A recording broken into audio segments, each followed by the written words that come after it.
युधिष्ठिर। प्राञ्जलिः प्राह विप्रर्षिर्नाम संग्रहमादितः। उपमन्युरुवाच ब्रह्म प्रोक्तैर्ऋषि प्रोक्तैर्वेद वेदाङ्गसम्भवैः सर्वलोकेषु विख्यातं स्तुत्यं स्तोष्यामि नामभिः। महद्भिर्विहितैः सत्यैः सिद्धैः सर्वार्थसाधकैः ऋषिणा तण्डिना भक्त्या कृतैर्वेद कृतात्मना यथोक्तैः साधुभिख्यातैर्मुनिभिस्तत्त्वदर्शिभिः प्रवरं प्रथमं स्वर्ग्यं सर्वभूतहितं शुभं श्रुतैः सर्वत्र जगति ब्रह्मलोकावतारितैः सत्यैस्तत्परमं ब्रह्म ब्रह्म प्रोक्तं सनातनं वक्ष्ये यदुकुलश्रेष्ठ शृणुष्वावहितो मम वरयैनं भवन् देवं भक्तस्त्वं परमेश्वरं तेन ते श्रावयिष्यामि यत्तद् ब्रह्म सनातनं न शक्यं विस्तरात् कृत्स्नं वक्तुं सर्वस्य केनचित् युक्तैनापि विभूतीनामपि वर्षशतैरपि यस्यादिर्मध्यमन्तं च सुरैरपि न गम्यते कस्तस्य शक्नुयाद् वक्तुं गुणान् कार्त्स्न्येन माधव किन्तु देवस्य महतः संक्षिप्तार्थपदाक्षरम् शक्तितश्चरितं वक्ष्ये प्रसादात् तस्य धीमतः अप्राप्य तु ततोऽनुद्यान्न शक्यस्तोतुमीश्वरः यदा तेनाभ्यनुद्यातः स्तुतो वै स तदा मया अनादिनिधनस्याहं जगद्योनिर्महात्मनः नाम्नां कञ्चित् समुद्देशं वक्ष्याम्यव्यक्तयोनिनः वरदस्य वरेण्यस्य विश्वरूपस्य धीमतः शृणु नाम्नां च यं कृष्ण यदुक्तं पद्मयोनिना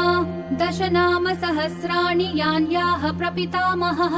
तानि निर्मथ्य मनसा दद्नो घृतमिवोद्धृतम् गिरेः सारं यथा हेम पुष्पसारं यथा मधु घृतात् सारं यथा मण्डस्तथैतत्सारमुद्धृतम् सर्वपापापहमिदं चतुर्वेद समन्वितम् प्रयत्नेनाधिगन्तव्यं धार्यं च प्रयतात्मना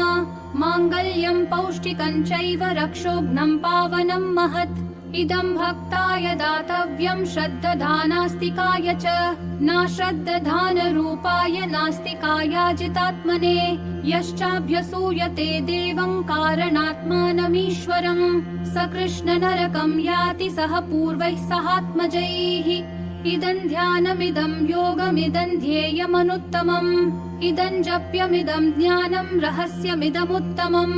यं ध्यात्वा अन्तकालेऽपि गच्छेत परमां गतिम्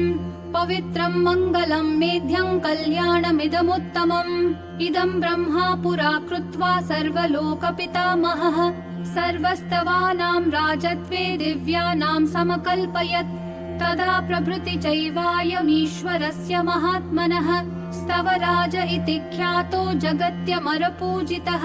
ब्रह्मलोकादयं स्वर्गे स्तवराजोऽवतारितः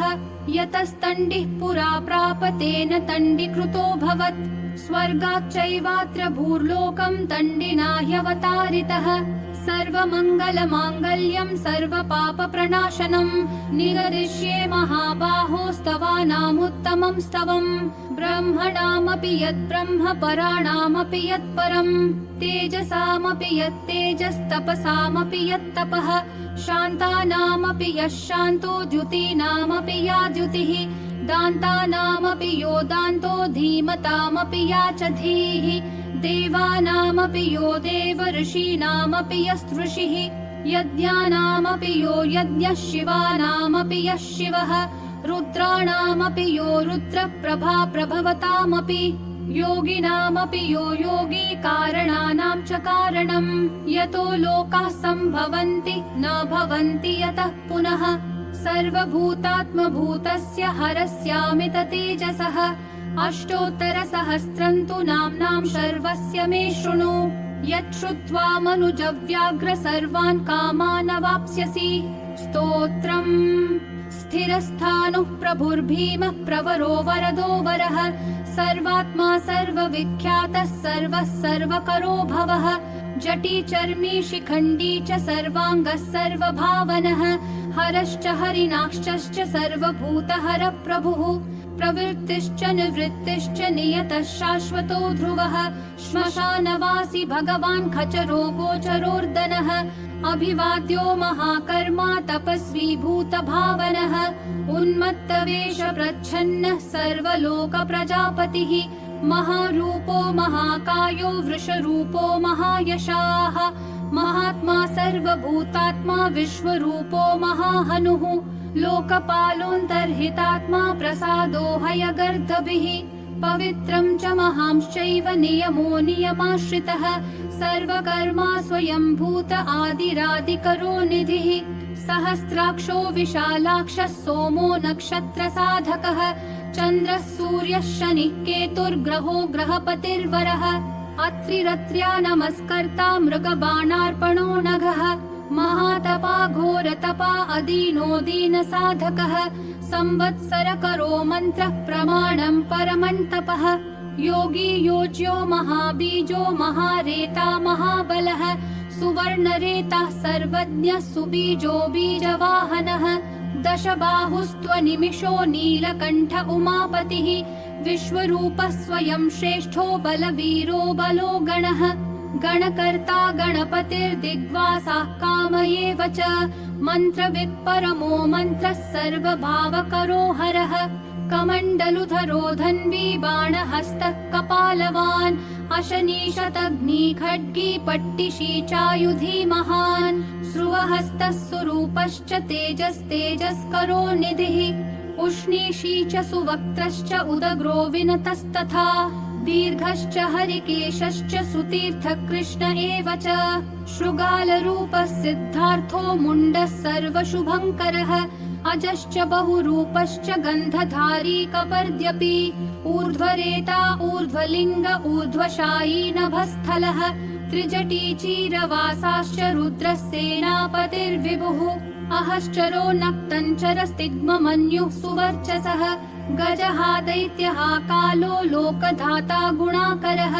सिंह शार्दूलरूपश्च आर्द्रचर्माम्बरावृतः कालयोगी महानादः सर्वकामश्च तुष्पथः निशाचरः प्रेतचारी भूतचारी महेश्वरः बहुभूतो बहुधरः स्वर्भानुरमितो गतिः नृत्यप्रियो नृत्यनर्तो नर्तकः सर्वलालसः घोरो महातपः पाशो नित्यो गिरिरुहो नभः सहस्रहस्तो विजयो व्यवसायो यतन्द्रितः अधर्षणो दर्शनात्मा यज्ञः कामनाशकः दक्षयागापहारी च सुसहो मध्यमस्तथा तेजोपहारी बलः मुदितोऽर्थोजितो वरः गम्भीरघोषो गम्भीरो गम्भीरबलवाहनः न्यग्रोधरूपो न्यग्रोधो वृक्षकर्णस्थितिर्विभुः सुतीक्ष्णदशनश्चैव महाकायो महाननः विश्वक्सेनो हरिर्यज्ञः संयुगापीडवाहनः तीक्ष्णतापश्च हर्यश्वः सहायः कर्मकालवित् विष्णुप्रसादितो यज्ञः समुद्रो वडवामुखः हुताशन सहायश्च प्रशान्तात्मा हुताशनः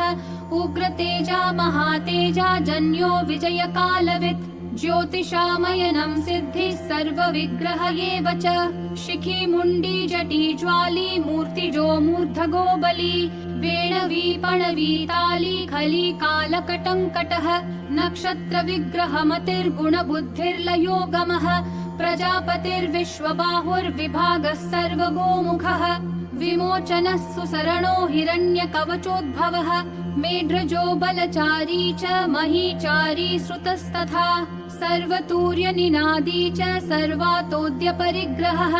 व्यालरूपो गुहावासी गुहो माली तरङ्गवित् त्रिदशस्त्रिकालदृक्कर्म सर्वबन्धविमोचनः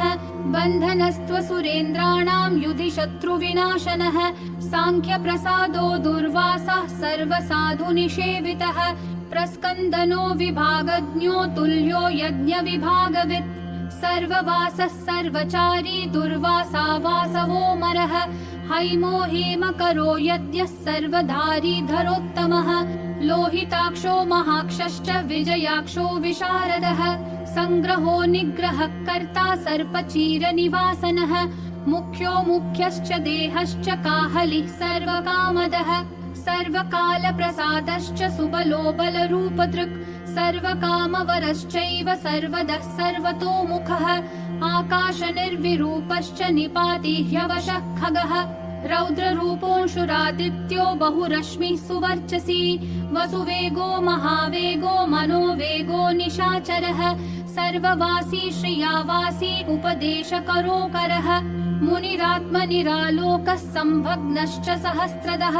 पक्षी च पक्षरूपश्च अतिदीप्तो विशाम्पतिः उन्मादो मदनः कामो यश्वत्थोऽर्थकरो यशः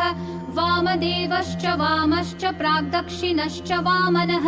सिद्धयोगी महर्षिश्च सिद्धार्थः सिद्धसाधकः भिक्षुश्च भिक्षुरूपश्च विपणो मृदुरव्ययः महासेनो विशाखश्च षष्टिभागो गवाम्पतिः वज्रहस्तश्च विष्कम्भी चमूस्तम्भनयेव च वृत्तावृत्तकरस्तालो मधुर्मधुकलोचनः वाचस्पत्यो वाजसनो नित्यमाश्रमपूजितः ब्रह्मचारी लोकचारी सर्वचारी विचारवित् ईशान ईश्वरः कालो निशाचारी पिनाकवान् निमित्तस्थो निमित्तञ्च नन्दिर्नन्दिकरो हरिः नन्दीश्वरश्च नन्दी च नन्दनो नन्दिवर्धनः भगहारी निहन्ता च कालो ब्रह्मा पितामहः चतुर्मुखो महालिङ्गश्चारुलिङ्गस्तथैव च लिङ्गाध्यक्षः सुराध्यक्षो योगाध्यक्षो युगावहः बीजाध्यक्षो बीजकर्ता अध्यात्मानुगतो बलः इतिहासः सकल्पश्च गौतमोऽथ निशाकरः दम्भो यदम्भो वैदम्भो वश्यो वशकरः कलिः लोककर्ता पशुपतिर्महाकर्ता ह्यनौषधः अक्षरं परमं ब्रह्म बलवच्छक्र एव च नीतिर्ह्यनीतिः शुद्धात्मा शुद्धो मान्यो गतागतः बहुप्रसादः सुस्वप्नो दर्पणोत्थत्वमित्रजित् वेदकारो मन्त्रकारो विद्वान् समरमर्दनः महामेघनिवासी च महाघोरो वशीकरः अग्निज्वालो महाज्वालो अतिधूम्रो हुतो हविः वृषणः शङ्करो नित्यं वर्चस्वी धूमकेतनः नीलस्तथाङ्गलुब्धश्च शोभनो निरवग्रहः स्वस्तिदः स्वस्तिभावश्च भागी भागकरो लघुः उत्सङ्गश्च महाङ्गश्च महागर्भपरायणः कृष्णवर्णः सुवर्णश्च इन्द्रियं सर्वदेहिनां महापादो महाहस्तो महाकायो महायशाः महामूर्धा महामात्रो महानेत्रो निशालयः महान्तको महाकर्णो महोष्टश्च महाहनुः महानासो महाकम्बुर्महाग्रीवः श्मशानभाक् महावक्षा महोरस्को ह्यन्तरात्मा मृगालयः लम्बनो लम्बितोष्ठश्च महामायः पयोनिधिः महादन्तो महादंष्ट्रो महाजिह्वो महामुखः महानखो महारोमा महाकोशो महाजटः प्रसन्नश्च प्रसादश्च प्रत्ययो गिरिसाधनः स्नेहनो स्नेहनश्चैव अजितश्च महामुनिः वृक्षाकारो वृक्षकेतुरनलो वायुवाहनः गण्डली मेरुधामा च देवाधिपतिरेव च अथर्वशीर्षः सामास्य रुक्सहस्रामिते क्षणः यजुपादभुजो गुह्यः प्रकाशो जङ्गमस्तथा अमोघार्थः प्रसादश्च अभिगम्यः सुदर्शनः उपकारः प्रियः सर्वः कनकः काञ्चनच्छविः नाभिर्नन्दिकरो भावः पुष्करस्थपति स्थिरः द्वादशस्त्रासनश्चाद्यो यज्ञो यज्ञसमाहितः नक्तङ्कलिश्च कालश्च मकरः कालपूजितः सगणो गणकारश्च भूतवाहनसारथिः भस्मशयो भस्मगोप्ता भस्मभूतस्तरुर्गणः लोकपालस्तथा लोको महात्मा सर्वपूजितः शुक्लस्त्रिशुक्लः सम्पन्नः शुचिर्भूतनिषेवितः आश्रमस्थः क्रियावस्थो विश्वकर्ममतिर्वरः विशालशाखस्ताम्रोष्ठो यम्बुजालः सुनिश्चलः कपिलः कपिशः शुक्ल आयुश्चैव परोपरः गन्धर्वो यदितिस्तार्क्ष्यः सुविज्ञेय सुशारदः परश्वधायुधो देवो अनुकारी सुबान्धवः तुम्बवीणो महाक्रोध ऊर्ध्वरेता जलेशयः उग्रो वंशकरो वंशो वंशनादो ह्यनिन्दितः सर्वाङ्गरूपो मायावी सुहृदो ह्यनिलो नलः बन्धनो बन्धकर्ता च सुबन्धन विमोचनः स यज्ञारिः स कामारिर्महादंश्रो महायुधः बहुधा निन्दितः शर्वः शङ्करः शङ्करोधनः अमरेशो महादेवो विश्वदेवः सुरारिहा अहिर्बुध्न्यो निलाभश्च चेकितानो हविस्तथा अजैकपाच्च कापाली त्रिशङ्कुरजितः शिवः धन्वन्तरिर्धूमकेतुः स्कन्दो वैश्रवणस्तथा धाता शक्रश्च विष्णुश्च मित्रस्त्वष्टा ध्रुवोधरः प्रभावः सर्वगो वायुर्अर्यमा सविता रविः उषङ्गुश्च विधाता च मान्धाता भूतभावनः विभुर्वर्णविभावी च सर्वकामगुणावहः पद्मनाभो महागर्भश्चन्द्रवक्त्रो नीलो नलः बलवंश्चोपशान्तश्च पुराणपुण्यचञ्चुरी कुरुकर्ता कुरुवासी कुरुभूतो गुणौषधः सर्वाशयो दर्भचारी सर्वेषां प्राणिनां पतिः देवदेवः सुखासक्तः सदसत् सर्वरत्नवित् कैलासगिरिवासी च हिमवद्गिरिसंशयः कूलहारी कूलकर्ता बहुविद्यो बहुप्रदः वणिजो वर्धकी वृक्षो बकुलश्चन्दनश्छदः सारग्रीवो महाजत्रुरलोल्लश्च महौषधः सिद्धार्थकारी सिद्धार्थश्चन्दो व्याकरणोत्तरः सिंहनादः सिंहदंष्टः सिंहगः सिंहवाहनः प्रभावात्मा जगत्कालस्थालो लोकहितस्तरुः सारङ्गो नवचक्राङ्गः केतुमाली सभावनः भूतालयो भूतपतिरहोरात्रमनिन्दितः वाहिता सर्वभूतानां निलयश्च विभुर्भवः अमोघः संयतो ह्यश्वो भोजनः प्राणधारणः धृतिमान् मतिमान् दक्षः सत्कृतश्च युगाधिपः गोपालिर्गोपतिर्ग्रामो गोचर्मवसनो हरिः हिरण्यबाहुश्च तथा गुहापालः प्रवेशिनां प्रकृष्टारिर्महाहर्षो जितकामो जितेन्द्रियः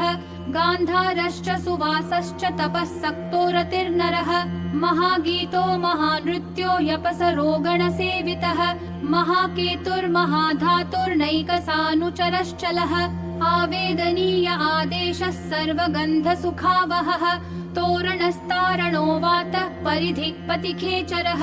संयोगो वर्धनो वृद्धो अतिवृद्धो गुणाधिकः नित्य आत्मसहायश्च देवासुरपतिः पतिः युक्तश्च युक्तबाहुश्च देवो दिवि सुपर्वणः आषाढश्च सुषाढश्च ध्रुवोऽथ हरिणो हरः वपुरावर्तमानेभ्यो वसुश्रेष्ठो महापथः शिरोहारी विमर्शश्च सर्वलक्षणलक्षितः अक्षश्च रथयोगी च सर्वयोगी महाबलः समाम्नायो समान्नायस्तीर्थदेवो महारथः निर्जीवो जीवनो मन्त्रः शुभाक्षो बहुकर्कशः रत्नप्रभूतो रत्नाङ्गो महार्णवनिपानवित् मूलं विशालो ह्यमृतो व्यक्ता व्यक्तस्तपोनिधिः आरोहणोऽधिरोहश्च शीलधारी महायशाः सेनाकल्पो महाकल्पो योगो युगकरो हरिः युगरूपो महारूपो महानागहनो वधः न्यायनिर्वपणः पादः पण्डितो ह्यचलोपमः बहुमालो महामालः शशिहरसुलोचनः विस्तारो लवणः कूपस्त्रियुगः सफलोदयः त्रिलोचनो विषण्णाङ्गो मणिविद्धो जटाधरः विन्दुर्विसर्गः सुमुखः शरः सर्वायुधः सहः निवेदनः सुखाजातः सुगन्धारो महाधनुः गन्धपाली च भगवानुत्थानः सर्वकर्मणां मन्थानो बहुलो वायुः सकलः सर्वलोचनः तलस्तालः करस्थाली ऊर्ध्वसंहननो महान् छत्रन् सुछत्रो विख्यातो लोकः सर्वाशयः क्रमः मुण्डो विरूपो विकृतो दण्डी कुण्डी विकुर्वणः हर्यक्षः कुकुभो वज्री शतजिह्वः सहस्रपात् सहस्रमूर्धा देवेन्द्रः सर्वदेवमयो गुरुः सहस्रबाहुः सर्वाङ्गः शरण्यः सर्वलोककृत् पवित्रं त्रिककुण्मन्त्रः कनिष्ठः कृष्णपिङ्गलः ब्रह्मदण्ड विनिर्माता शतग्निपाशशक्तिमान् पद्मगर्भो महागर्भो ब्रह्मगर्भो जलोद्भवः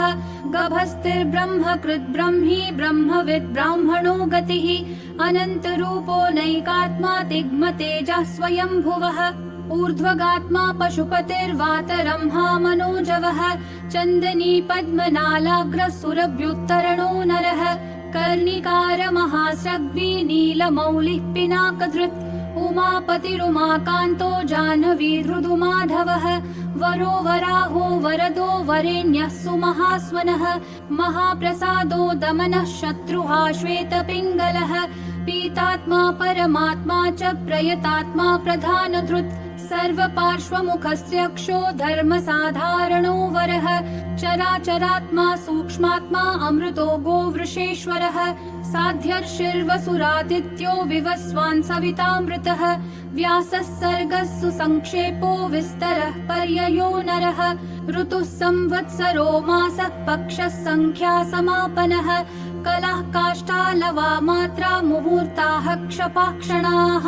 विश्वक्षेत्रं प्रजाबीजं लिङ्गमाद्यस्तु निर्गमः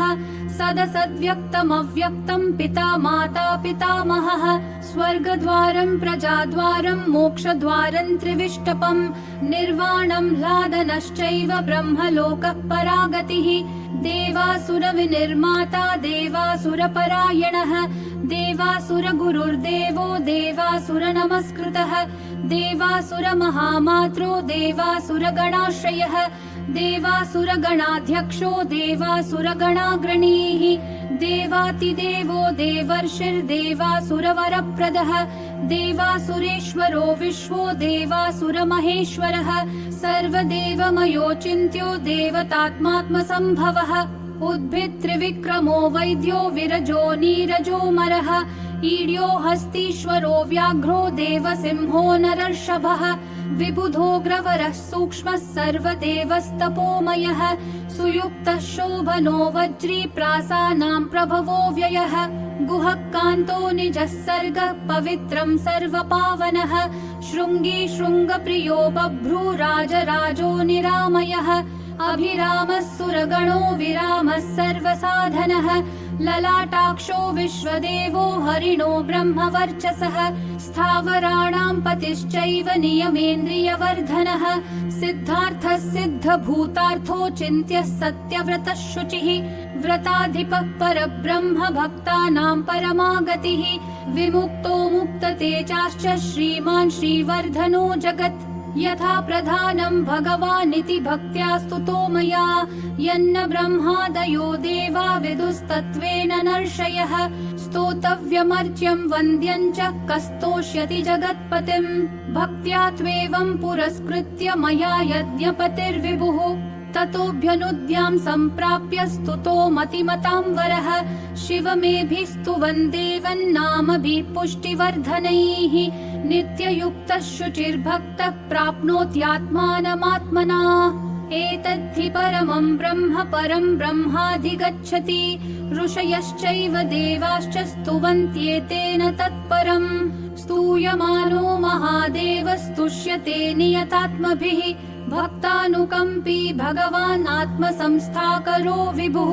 तथैव च मनुष्येषु ये मनुष्यः प्रधानतः